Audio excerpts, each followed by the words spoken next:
शांतिपुर ग्राम जगबंधु नाम जड़े जमीदार थिले। से दयालु और शांत स्वभावर मनीष थिले। जमीदार निजर एकमात्र पुत्र सत्यव्रतर कार्यकलाप आदौ संतुष्ट नथिले।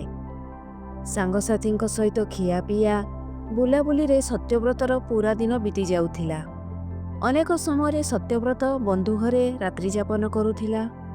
बंधु मानंकु घड़िए न देखिले पागलंक परी आचरण करुथिला।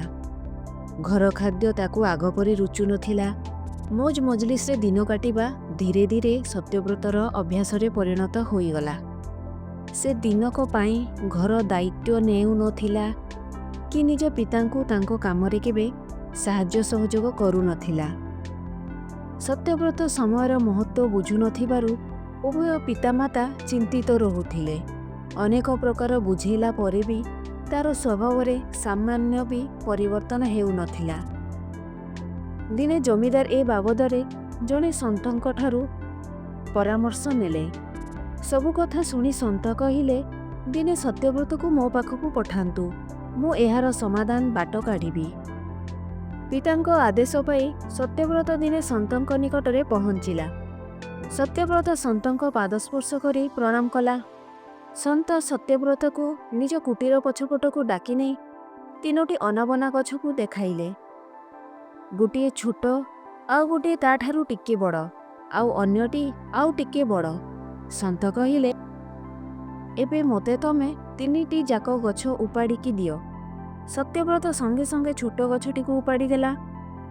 द्वितीय गछटी को सामान्य बल प्रयोग करने को पड़िला, हेले बड़ गछटी को आदौ उपाड़ी पारिला नहीं।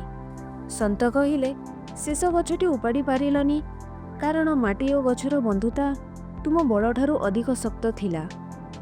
मनीष समाज रे भी बंधुतार दृढ़ता अविकल माटी और गछ परी।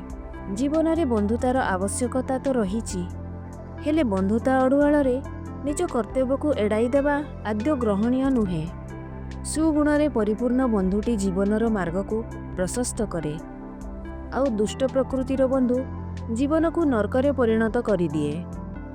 समय क्रमे दुष्ट प्रकृतिर बंधु ठारू हाथ छड़ेबा काठीगर पाठ। एणु गुण परखी बंधुता गढ़िबा निहाती जरूरी।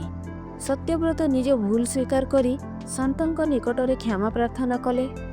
धीरे धीरे पुराणा सांगसाथी ठारू दूरेई उभय गृह कार्य और पितांक दायित्व निज कांधकू नेबाकू लागिले। जमीदार जगबंधु पुत्रर मन परिवर्तन होइथिबारु संतकू अशेष अशेष धन्यवाद अर्पण कले।